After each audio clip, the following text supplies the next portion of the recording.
13h30, nouvelle édition du journal sur la radio-télévision et Delta Santé. Mesdames et messieurs, bonjour et merci de nous recevoir chez vous pour vous informer. L'opposition togolaise ne veut pas lâcher prise. Elle réclame toujours sa victoire à l'élection présidentielle du 25 avril dernier, une élection remportée par Faure Gnassingbé après donc les résultats de la Cour constitutionnelle. Le combat pour l'alternance politique en 2015, CAP 2015, renoue donc avec ses meetings.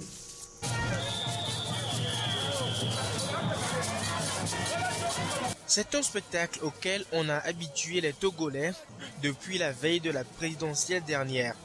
Des manifestations d'une part de l'opposition pour exiger le départ du président Faure Gnassingbé et d'autre part des contre-manifestations organisées par la majorité silencieuse pour le soutenir.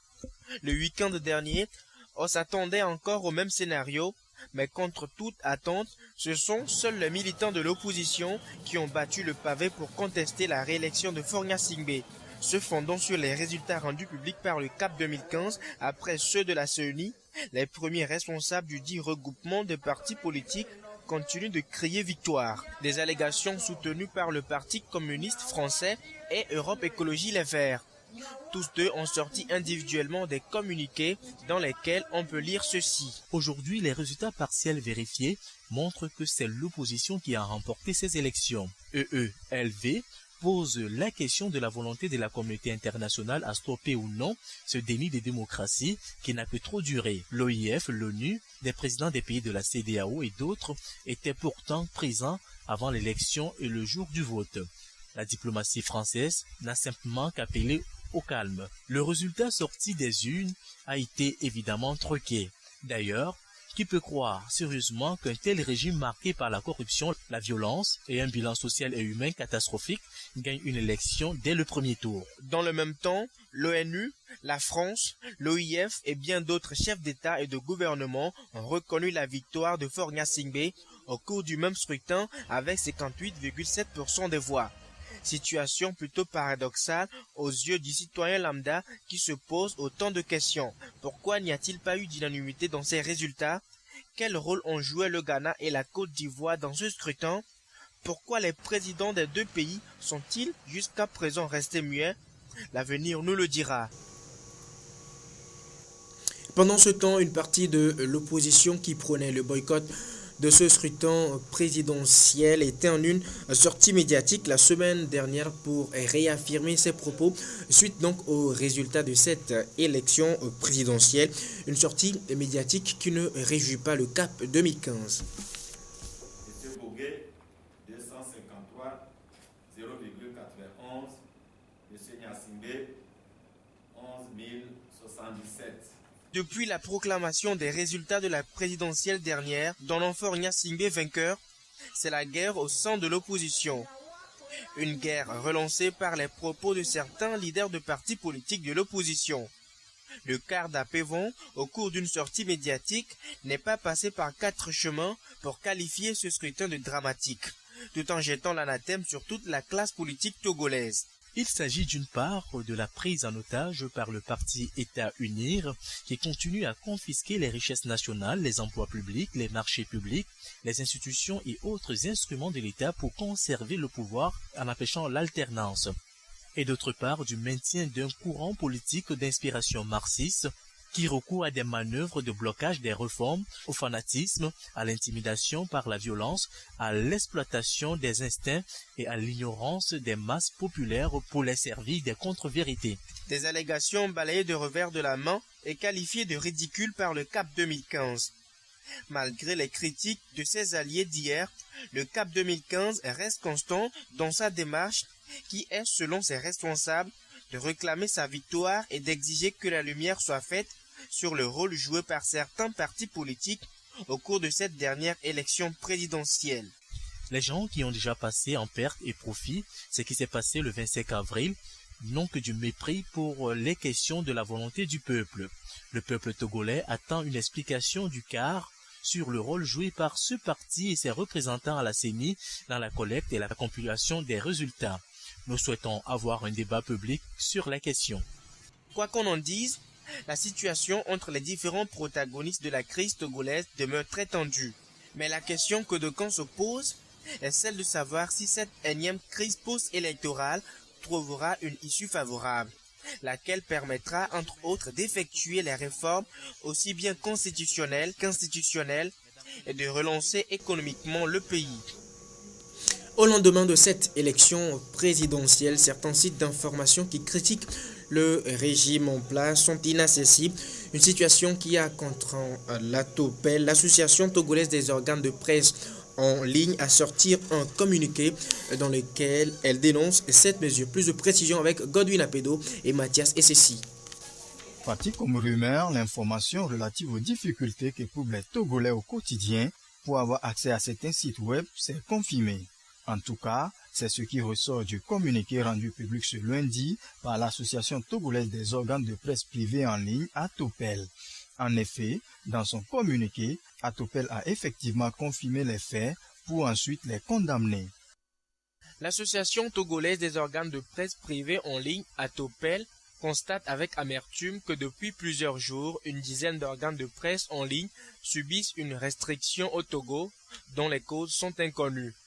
Cette situation a été constatée au lendemain des élections présidentielles du 25 avril dernier. ATOPEL dénonce ces pratiques qui sont de nature à porter atteinte au sacro-saint principe de la liberté de presse et d'expression chèrement acquise au Togo. Pour confirmer ces allégations, ATOPEL a fait savoir que ces sites web fonctionnent sans aucune difficulté en dehors des frontières togolaises. Donc, face à cette situation peu orthodoxe, l'Association des journalistes en ligne a exprimé son indignation et a invité les autorités en charge de la communication à réagir pour faciliter l'accès aux populations aux sites web en question. Pour cette raison, ATOPEL lance un vibrant appel aux autorités en charge de la communication à tout mettre en œuvre afin de démasquer les éventuels auteurs de cet acte digne d'une époque révolue et qui s'en prennent à la liberté de presse et d'expression dans notre pays. Les médias en général et en ligne en particulier constituent le quatrième pouvoir dans un État, dit-on souvent, ce qui leur confirme un statut particulier.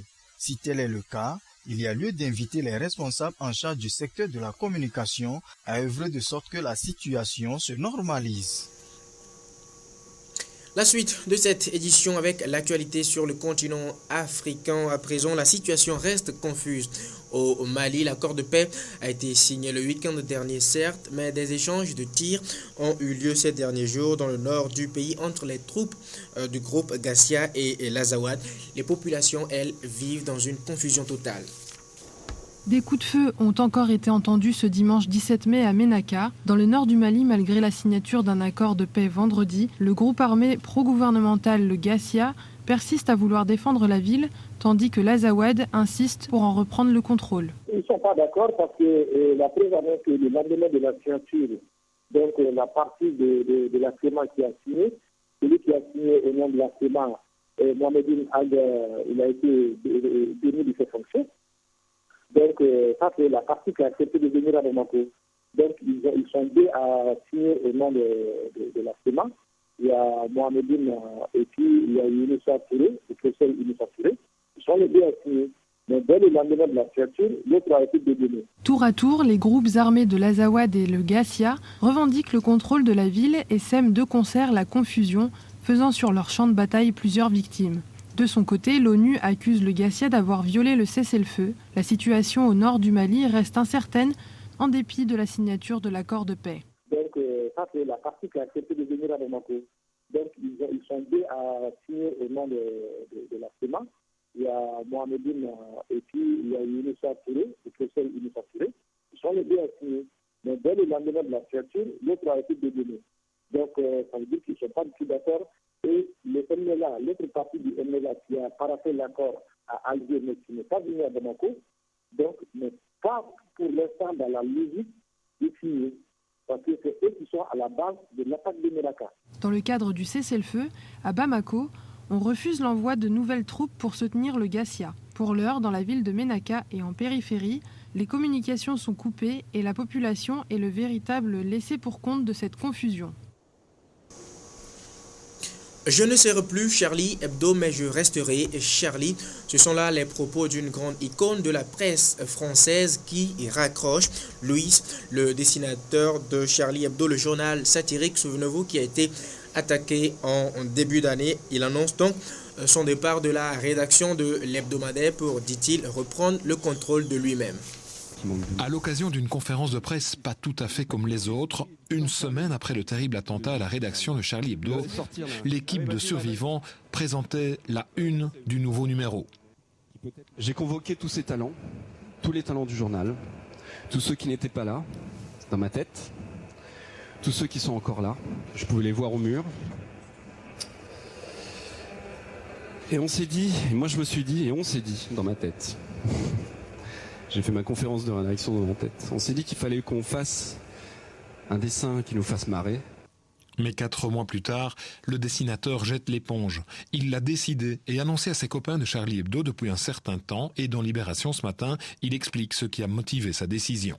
Chaque bouclage est une torture parce que les autres ne sont plus là.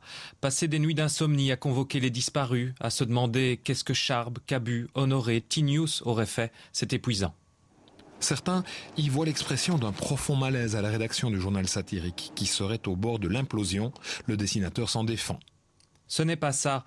Si je me barre, c'est que c'est difficile pour moi de travailler sur l'actualité. Je sais plus quand je l'ai annoncé à Charlie. J'ai du mal à juger de la temporalité parce que pour moi, chaque semaine dure 10 mois désormais. En janvier dernier, Luz disait ceci. Oui. Je suis Charlie, je suis flic, je suis juif, je suis musulman et je suis aussi athée. Et il affirme que cela ne va pas changer.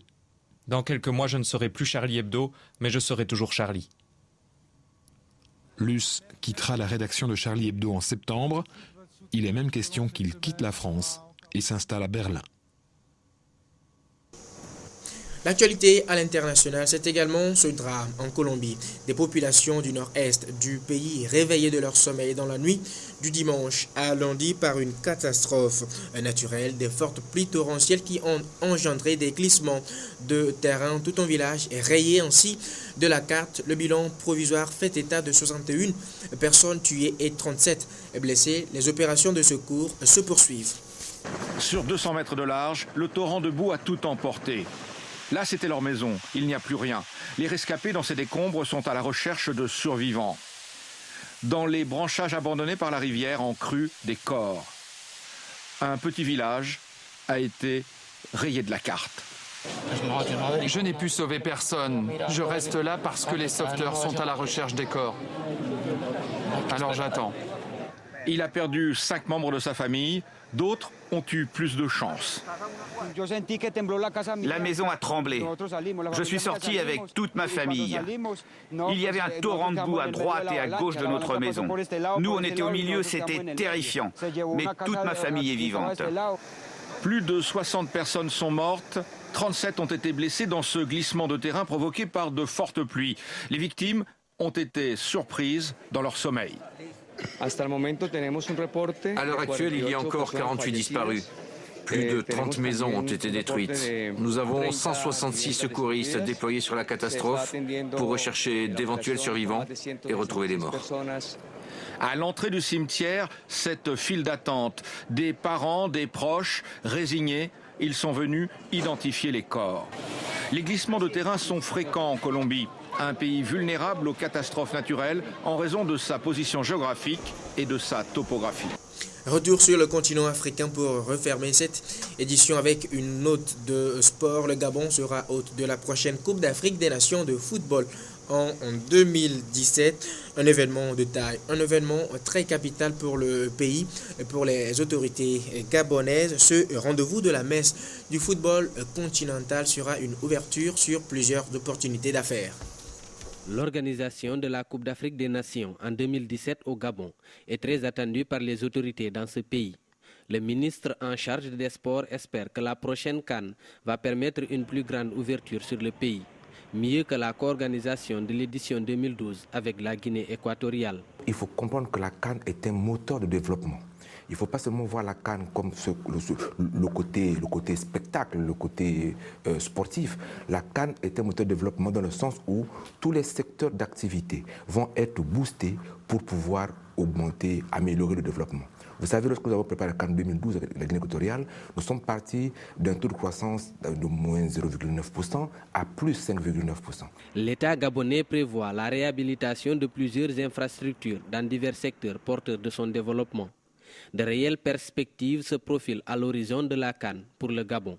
Dans tous les secteurs d'activité, nous allons restaurer le transport, les voies de communication. Nous allons restaurer les voies de télécommunication. Nous allons mettre des programmes de mise en valeur de notre patrimoine culturel. Il faut donc que les sociétés de théâtre, les sociétés qui font du spectacle puissent pouvoir s'organiser. Le Gabon a hérité de la CAN 2017 à la suite du forfait de la Libye, en proie à une guerre civile. Pays d'environ 2 millions d'habitants, il va accueillir pour la deuxième fois de son histoire la phase finale de la CAN. C'est la fin de cette édition. Merci à vous de nous avoir suivis. Bonne suite de nos programmes. Bon appétit si vous êtes à table. Au revoir.